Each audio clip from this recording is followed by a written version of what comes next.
Good evening, everyone, and welcome to this week's episode of The Career Climb. If you are not familiar with the show, The Career Climb is where we spark conversations with executives and industry leaders, and they share their perspectives on leadership and workplace culture through real life cases, not theory. However, tonight we're going to have a little bit more of a solo discussion. As we round out the month of April, I'm going to end with some solo discussions and just kind of have some more one-on-one with all of you. But if this is your first time seeing my face or seeing the show, I am Julia Rock. I'm your host, and I'm the founder and CEO at Rock Career Development. We are a Houston-based consulting firm, and we help organizations with reducing turnover and increasing long-term growth through leadership transformation solutions. So we provide leadership training, coaching, and consulting. And through that process, we help to make your leaders better so that your top talent wants to stay and you make more money. And so I'm excited that you are here with us tonight. Really excited to have you here. Please make sure that you're talking to us in the chat, sharing a little bit with me about where you're listening from and what's resonating with you with tonight's conversation. And any thoughts that you have as we go through the topic tonight, because we're going to be talking about the clarity problem in leadership. But if you want to also catch up on this or past episodes of The Career Climb, you can head to rockcareer.com/CC archive, and you can view all of our past episodes, or you can connect with me right here on LinkedIn. And so I'm excited to have you guys with us tonight. So the topic that I wanted to talk about tonight is around the clarity problem in leadership. And what I mean by that is typically when you have leadership challenges within an organization, it's tied back to a lack of clarity. And being an executive coach, a consultant, all the things, people ask me, Julia, what is your superpower? Because I don't have an HR background. If you look me up on LinkedIn, you'll see that I don't have any SHRM certifications or anything like that. My background is in finance. And what that background has helped me to do is get really good at helping people find clarity. Because when it comes to finance, you have to eliminate all of the fluff to get to what do the numbers mean. So you have to simplify and clarify. And so that's what I do with all of my clients, whether it's an organization or individuals. And so what I have found over all the years of coaching and doing this work is that typically if there is a leadership problem in an organization or an employee engagement problem, we're going to talk about some employee engagement stats right about now. Typically, all of that can be traced back to lack of clarity. And what I mean by that is the organization is unclear about who they want to be and what kind of leaders they want to have.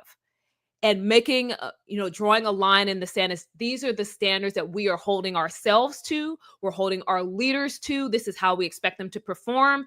And this is the accountability so that all of your employees know that this is what they should expect. And also when you're looking externally for talent, when you're looking to attract talent to your organization, that people are clear on this is the tone that we have in this company. These are the leaders that are running the show. They have this set of values and they're focused on helping us achieve this objective. Typically, when you have that type of leadership clarity, leaders are more effective because they know what is required of them. They know what to deliver and they know what's not going to be tolerated. I can't tell you how many of my clients that I've gone through the coaching process with, many of them, their struggle with their leadership is that I don't really know what standard my boss is being held to. I know that the conversation that I'm having from a performance perspective, but this person's not providing me the right level of development.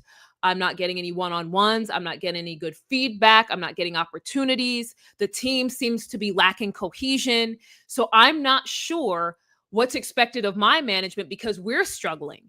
So what I have found is that if you want your leadership to perform, if you want to keep your talent, it's important for you to have clarity. And I want to share with you a little bit about what came out today.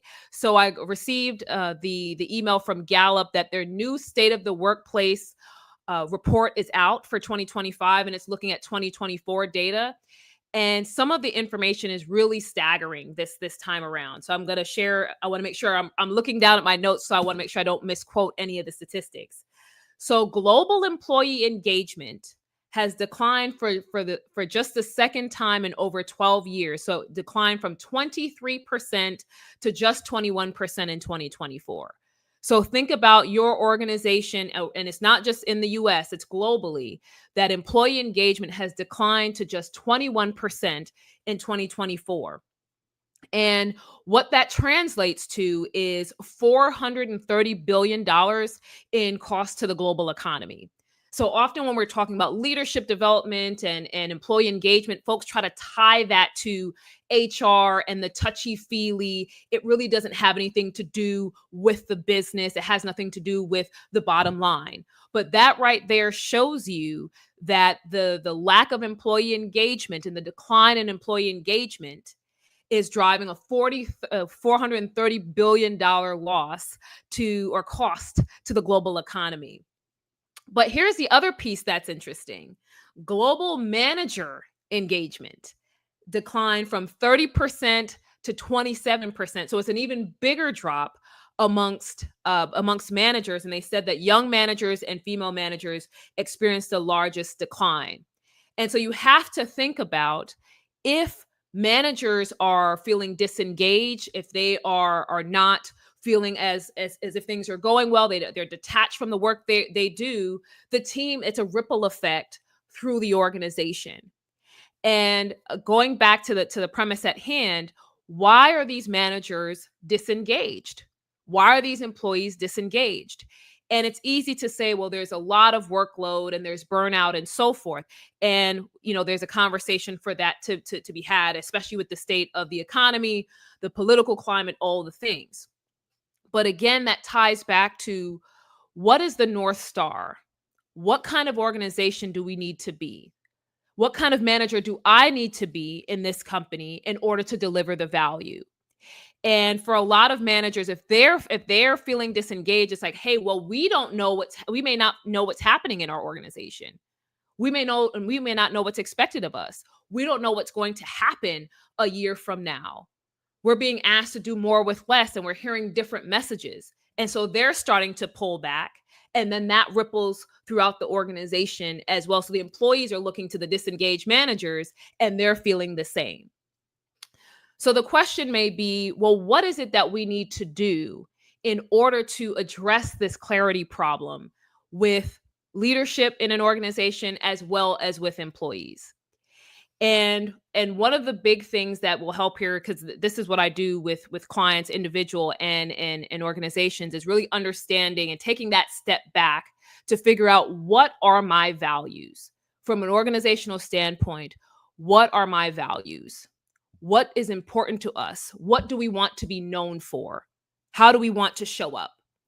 And what I find with organizations, large or small, the focus is on, we want to get clients, we want to get customers, we want to grow, all those kinds of hard metrics. But in terms of how we want to be seen, how we want our employees to see us, how we want external talent to see us, there's not a lot of focus on that. It's like, we'll get back to that later. We'll hire a consultant for that later. We'll figure, we'll look at that at another time. We need to focus on the task at hand. But if you're truly thinking about, how do we improve this engagement, it starts with defining what your values are as an organization, so that people have something to hold on to. I'll tell you a little bit about my own career. So kind of a mini case study. When I first started working in the oil and gas business, part of the questions that I asked my some of my interviewers was around, what keeps you at this organization? Because the folks I interviewed with, they had been there probably 15 or 20 years respectively. And I said, that's just a long time to be with an organization. What is it about this company that is keeping you here? Because I'm sure with all your skills, you could go someplace else. And what they shared with me, they outlined specific values, whether it's how they were treated, whether in terms of what the organization saw as important from a and they looked at their own personal values and they found alignment there, but they were able to go through a list of things as to why they wanted to stay there. So when you think about your organization and wanting to engage your employees, because engaged employees are the ones who stay at the company and they're more productive. So if you want to drive that kind of engagement, it starts with the clarity about who do we want to be? What are our values? And what are our deal breakers? What are things that we will not accept? What are things that we will not accept as a company, from whether it's from ourselves or the people that we hire? And just giving another case study, I have seen in other organizations, especially through the clients, that the company will have certain values that are posted on the internet and on the website, and it all sounds good. But then when you get into the nitty gritty and you talk to the employees about the management they have and the behavior, it's very, very different. It's very different. They say we're people first and we're people oriented and so forth. But then you talk to the employees about, how are you being treated? What's happening with your development? Do you have a career plan? Do you feel like you're being supported? Do you feel like you have empathetic leadership? That's a very different conversation versus what they're saying on the website. And so it's important to say, hey, these are our values and these are the things that we will not accept. And that goes from the top down. Because if the organization is willing to walk the walk or walk the talk from the top down, then that gives your managers something to hold on to, and then the employees who report to them, they're able to look ahead and say, hey, I'm being held to a specific standard. And it's not just being asked of me, all the way up to the CEO, that this is how we're going to show up and this is what we won't accept. And how do we make sure that this stays in place? How do we make sure that these kinds of values and deal breakers stay in place? Is that it's tying it to the performance management process. I can't tell you that, I've talked to employees who have been on performance improvement plans, who have gone through that grind as to, hey, you're not meeting expectations, you're not delivering on these values, et cetera, or you're not delivering on the results that we were hoping for in your position. And we have to work through all of these things. So they're being held accountable for their level of performance. On the flip side of that, though, you will have managers who aren't engaging their employees, who aren't driving the right conversations, who aren't being empathetic, who aren't driving growth. And instead of them being held accountable, they're getting promoted to their next role. They're being promoted to executive. I've seen it in my own personal career as well as with many of the clients that I've worked with.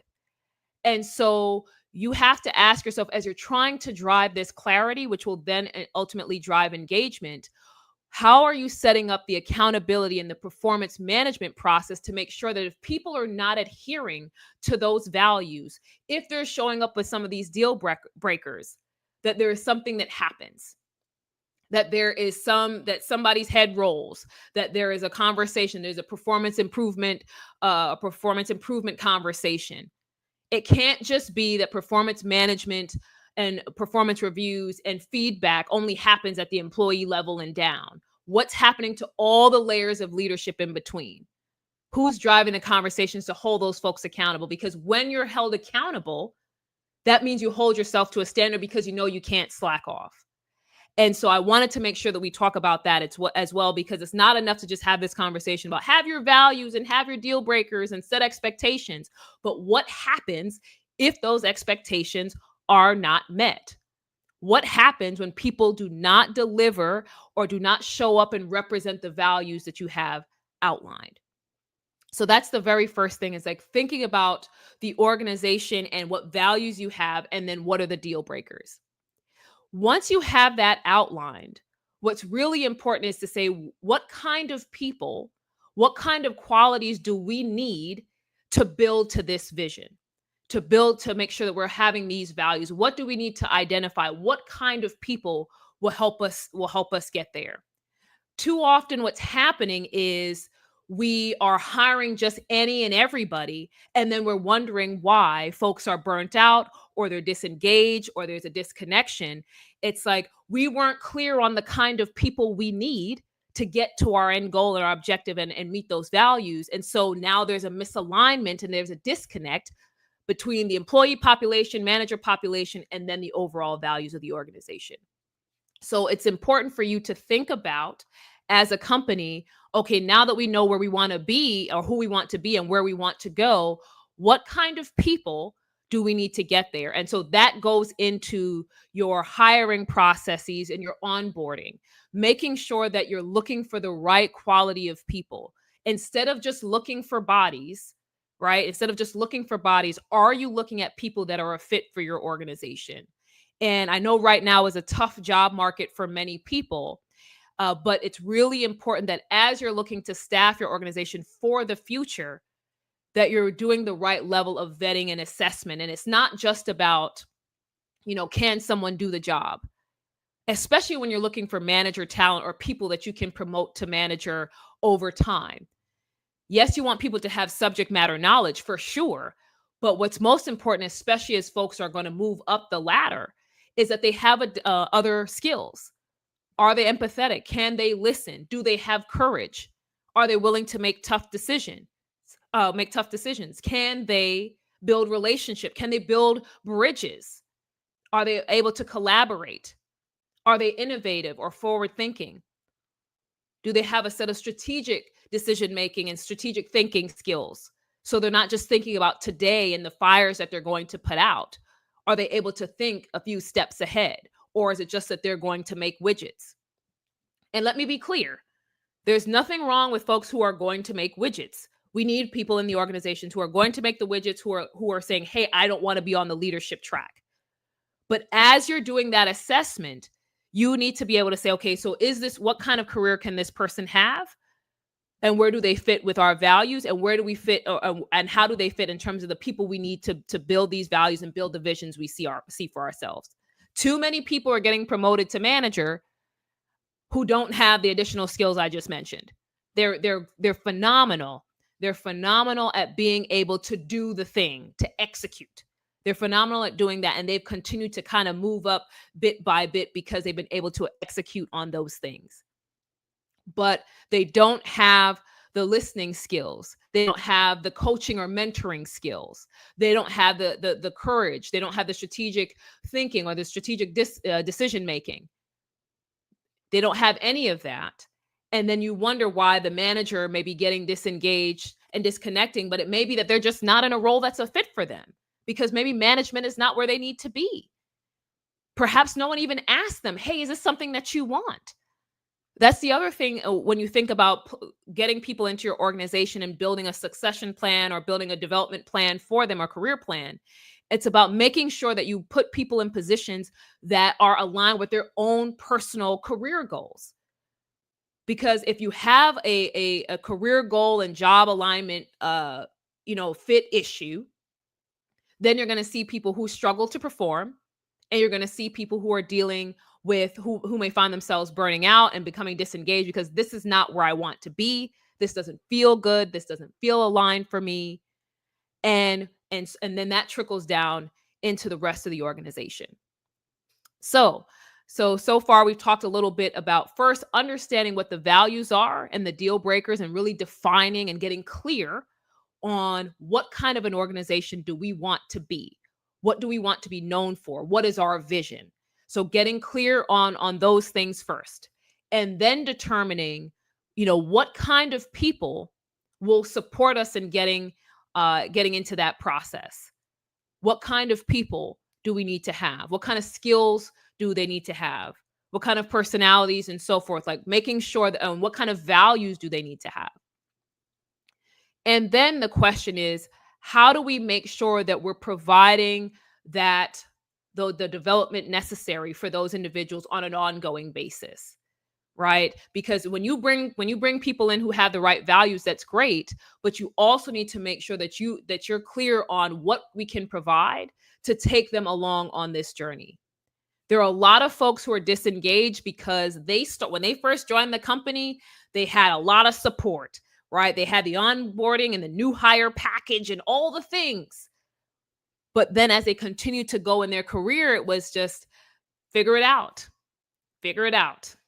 talk to the person next to you, maybe talk to your predecessor, look at some old folders on the local drive and piece it together and learn on the job. And learning on the job is definitely a part of it, right? That's part of any role that you get into. But if you want people to be effective, it's important for you to give them the tools and the resources for them to be successful. Especially since you've done all the clarity and the definition as to what kind of leaders you want and what kind of people you need to have in these roles. You've done that analysis already. So it's up to you to make sure that you're providing those people with, here's what we need, and this is how we're going to continue to develop you on this journey. This is what we're going to provide for you. This is the development. And so it's so important that as you're thinking about your organization right now, there may be some holes in any of these areas, whether it's the values or the lack of clarity around that, defining what kind of leaders we need to help us get to that objective, what kind of employees we need to get to that objective and the values.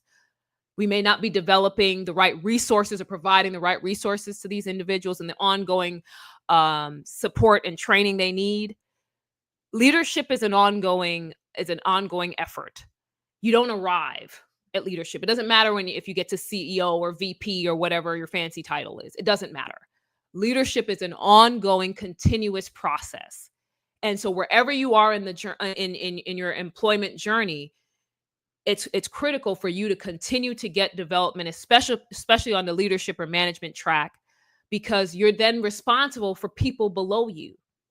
And if you're not growing and stretching and learning and becoming adaptable and understanding what other skills you need to lead your team, then it's hard for you to be effective and support those below you.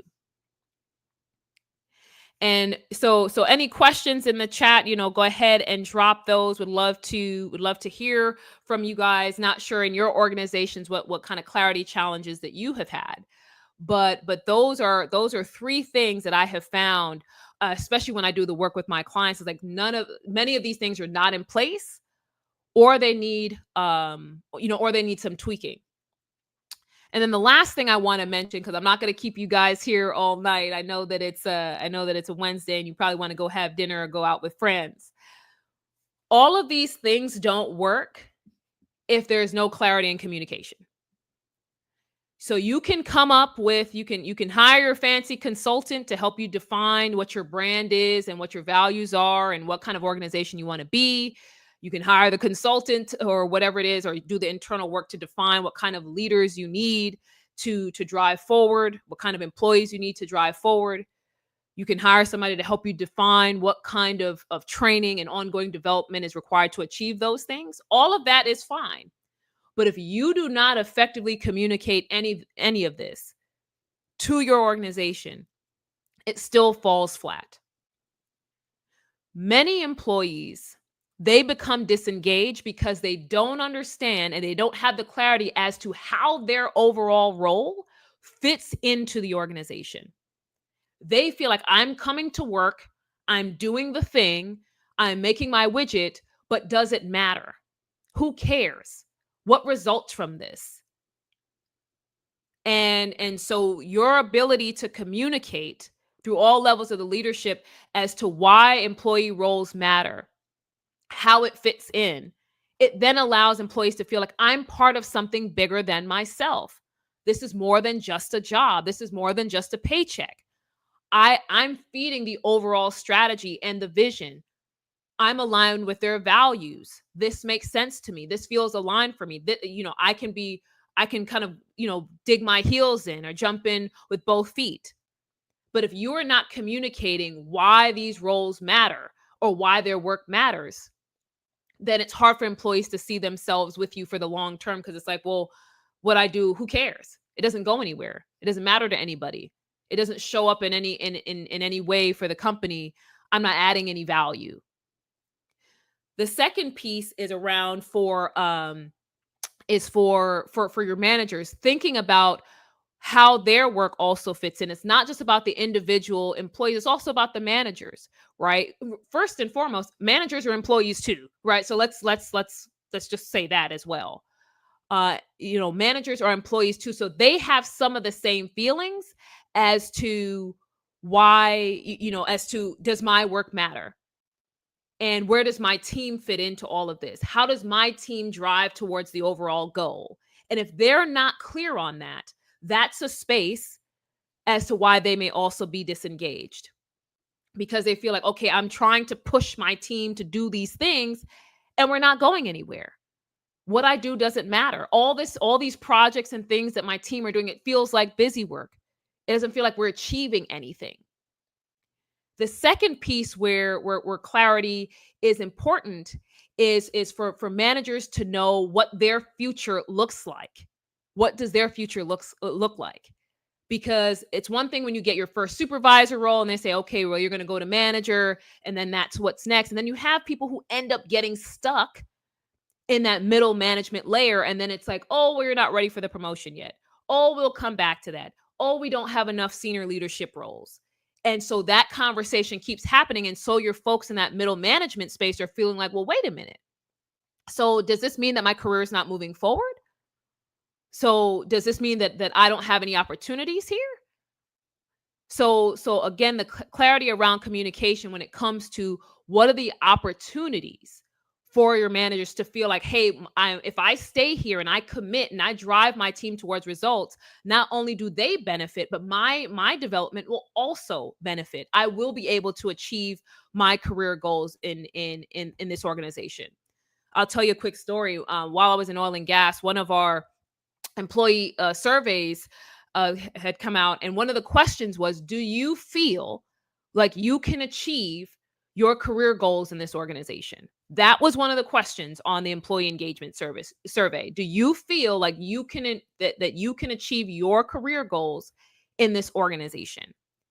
And without that clarity around communication for managers and employees to know how their overall role fits in and what their career development path is, it's hard for them to feel like I can achieve my career goals at this organization. And they may start to detach and disengage because, like, well, what is it all for? My career is not going to go anywhere anyway. I'm just going to be stuck at this level. There's no growth opportunities. So why give it my best? Why try to be an overachiever, right? I can just come in and do the bare minimum and still get the same paycheck. And I'm not going to go anywhere else anyway. And one of the last things I want to say about clarity and communication, especially on the manager piece, is around for them to understand why certain decisions are being made. Why certain decisions are being made. You have to think about, especially your managers that are in the middle to senior level, they're being pummeled from both sides. They have people who are working for them who have all these questions and all these asks and like, well, what's happening? Here's what we need. Why aren't we getting it, etc. So they're getting punched from below them. And then you have the folks who are above them, the C-suite SVPs, potentially, and or EVPs are coming down and saying, here are all the directives. Here are the things that you need to go and do. And so they're sitting in the middle like, how do I handle all of this? And so it's important for those folks to have the understanding as to why certain decisions are being made. I'll give you an example. Thinking about the return to the office, right? There are a lot of organizations that have had this battle over the past year or so around going back to the office and what it means, right? And you hear different reasons. Oh, it's for collaboration. It's for this, it's for that, or the other. But the truth is, employees have been able to show that they can deliver working from home. And so if a manager doesn't feel clear on, okay, I don't know how to clearly articulate why we're returning to the office, now they feel like they don't have enough ammunition to talk to their teams, and you're putting them in a tough spot because they're feeling squeezed, right? The employees want to work from home. The company doesn't want people to work from home. And so now it's like, well, I have to be the middleman and try to come up with an answer. And so, especially if you're an executive leader or a C-suite leader, it's important for you to think about how are you communicating and providing clarity as to why the organization is making decisions. Returning to the office, layoffs or restructurings, right? Not providing a certain number of resources or hiring freezes, whatever it might be. If those decisions are being made, It's important that's being cascaded down so that your managers are feeling like, okay, I'm equipped to lead because I have the information that I need. I can go and sit down with my team and share with them the rationale.